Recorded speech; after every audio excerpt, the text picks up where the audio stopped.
السلام عليكم، ازيكم يا شباب؟ عاملين ايه؟ معاكم عمر في الشباب في مايكروسوفت. النهارده انا جاي اتكلم نعمل فيديو عن مين انا. حلو. انا حابب اسميها قصة شخص فاشل. ده انا. تمام. انا اتولدت في يوم 25 يناير 1993. عندي العيلة مكونة من 3 أفراد: أب والأم وأنا. أول سنة اتولدت فيها الحاج ربنا يكرمه يا رب راح أمريكا ياخد تدريب على الكمبيوتر، وأنا كنت بشير خير الحمد لله. تمام. ساعتها الحاج قرر إنه أي تكنولوجيا هيقابلها كان دايما هيشتريها لي، فساعتها اشترى لي الأتاري. كنا ساعتها في سنة حوالي 96 أو 97. ساعتها برضه كنت بدأت لسه داخل الحضانة، بدأت أخش الحضانة بعدها ب5 سنين 8 سنين كده. كنت أشقى طفل فأنا في الحضانة. ساعتها أنا بلعت اللبسة بتاعت القلم. ماما لحقتها وطلعتها من بوقي يعني. خلاص هموت. طلعت مرة من فوق السور من الدور السابع. وضربت مرة المدرسة بالقلم على وشها، بس طبعا مفيش حد كان بيرضى يعمل لي حاجة عشان طبعا الحاجة كانت شغالة معاهم هناك في الحضانة. تمام. بعد كده سافرنا السعودية، وهناك كان عندنا هناك رحلة شغل. بابا هناك كان شغال هناك دكتور بيطري. أنا دخلت مدرس هناك، ومن هنا بقى بدأت المشاكل في حياتي. دخلت مدرسة هناك وتعرضت لاضطهاد كامل فعلا بسبب إن أنا كنت مصري وبسبب إن أنا كنت شاطر. تمام. المهم، طبعا دول كانوا زمايلي اللي هناك في المدارس بدأنا. تمام. الحمد لله كنت بذاكر بالإكراه، لأن طبعا أنا بعمل كل أغلب وقت على الكمبيوتر. وبعد طبعا اتعلمت الدوس حوالي 98 أو 99. كده بدأنا نشتغل على ويندوز لما جينا رحنا السعودية سنة 2000، وبدأت أتعلم الأوفيس. تمام. كنت بتنافس أنا دايما أنا والوالد في موضوع الأوفيس ده. تمام. كنت بقى موضوع أعمل ساعات ألعاب على الباوربوينت وحاجات زي كده. المهم، طبعا بعد الاضطهاد اللي حصل لي في السعودية ساعتها قررنا إن إحنا نسيب البلد ونرجع تاني على مصر. قعدنا هناك بالظبط 4 سنين. تمام. المشكلة بقى لما رجعت مصر، أنا فعلا مشكلتي الأساسية هناك ما كانش ليا ولا صاحبي هنا في مصر. المشكلة كمان مش عارف أتكلم مصري. المهم ساعتها يعني بدأت أظبط تعليمي خالص. طبعا التعليم فرق بين هنا وهناك كتير جدا. التعليم عندي كان كويس خالص. المهم صلح ده مساعدة البيت عندي. المهم جبنا كمبيوتر بدل غير اللي كان عندي في السعودية. جبنا واحد هنا بقى. كنت تقريبا أول واحد أجيبه هنا عندي في المنطقة اللي أنا كنت فيها، وبدأت أعلم الناس كلها عليه لحد ما جيت وسط الكمبيوتر ده خالص. وأنا بنزل على نسخة ريد هات في 2006، يبقى وسطه خالص. تمام. المهم، كانت هنا بداية بقى البرمجة. على طول بدأت أتعلم على طول هنا HTML وفيجوال بيزك. تمام. ما كانش لسه عندي نت، كل ده كنت بتعلم من كتب. كان ساعتها ده الإنجاز، لأن عملت ساعتها أول موقع عندي للعيلة. وأنا في السن ده كان عندي حوالي 12 13 سنة أو 14 سنة، وأنا في تانية إعدادي تقريبا. المهم، خلصت.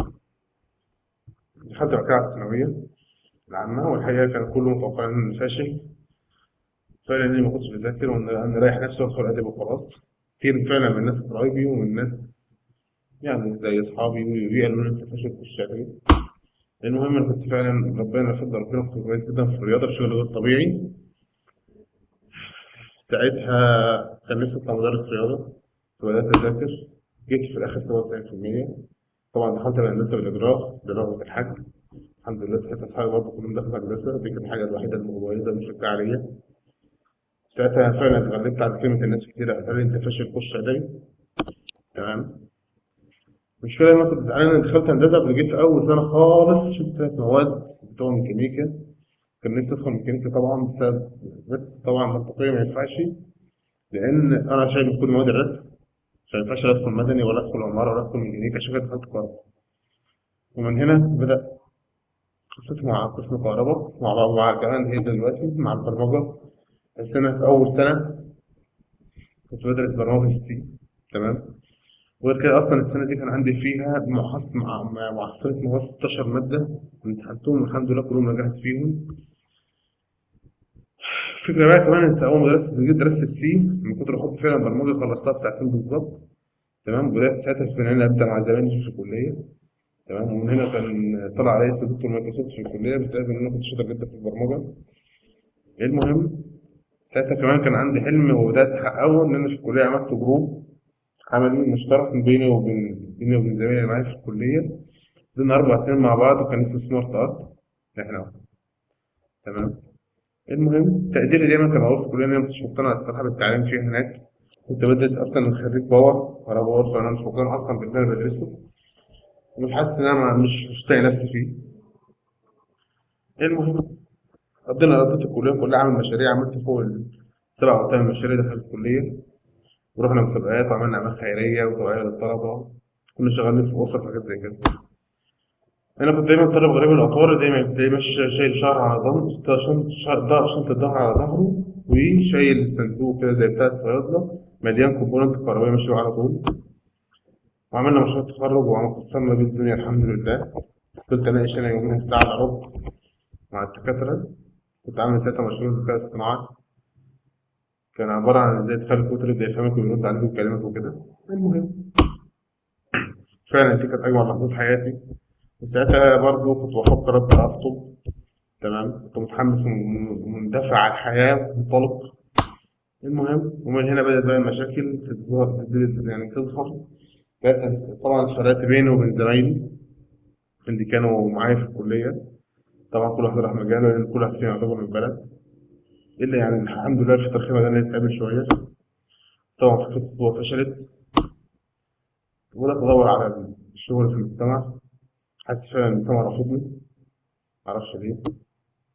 قررت برضه إن أنا مش هنهزم وبدأت أذاكر الحاجة اللي بحبها هي البرمجة. تمام. أنا تقريبا لحد الفترة ديت كنت حوالي معايا 7 أو 8 لغات برمجة. بعد الفترة ديت بالظبط بدأت بقى هنا حوالي خلصت حوالي 9 لغات برمجة كمان أو 10. بقى معايا حوالي 17 أو 18 لغة برمجة. بدأت أشتغل على المشاريع ديت وبدأت بدرس في شركات صغيرة بدرس برمجة. تمام. بدأت أدرس سي. ساعتها قدرت أوفر لنفسي فرصة أطور نفسي وأتعلم وأعلم الناس. وبدأت أدخل لنفسي شغل في معهد خاص بشكل غير رسمي، وأقنعت المعهد بكده. المهم كان الهدف الأساسي أصلا من ده كله إن أطور المهندسين زمايلي، لأن أنا عارف المهندسين بيعملوا قد إيه ومفيش حد يعلمهم في الكلام ده كله. المهم ساعتها كمان قدرت أقنع زمايلي إن الشركة اللي أنا متفوق فيها حاليا ديت، طبعا مش هتشوف عشان هتشوف الفيديوهات التانية بإذن الله لما أجي أصور بالكاميرا. ساعتها كمان قدرت أقنع زمايلي إن إحنا نفتح شركة مقاولات وتدريب هندسي. الحمد لله إلى الآن الشركة ناجحة. ساعتها كان بقالي برضو بدأت على اليوتيوب، كان حوالي بقالي شهرين أو حاجة، حوالي شهر أو شهرين. بدأت أقتنع بالفكرة. ومن أول هنا بقى بدأت تسوق حياتي.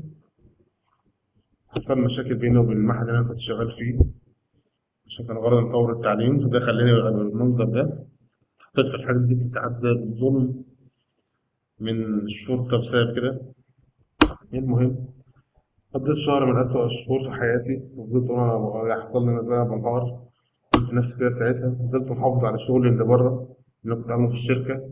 بعد ما طلعت هنا بعد 6 ساعات حاولت أفوق كذا مرة من حس نفسيا وروحيا. فضلت هناك في المكان ده لمدة أكتر من شهر ونص. كنت فعلا متدمر. تمام. فعلا يعني كانت أسوأ 6 ساعات في حياتي. المشكلة كمان إن ناس كتير جدا متوقع إن هم يقفوا جنبي، ما لقيتهمش جنبي ساعتها. تمام. ماليش غير أقرب ناس ليا اللي هم أصحابي. تمام. وكل قليلة من قرايبي. المهم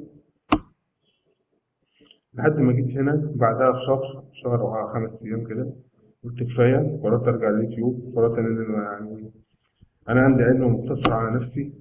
فعلا كنت هنفجر، لأن أنا معايا يعني كنت بدأت أحصل كمية معلومات كتيرة جدا مش عارف أطلعها لفين ولا أعمل بيها حاجة.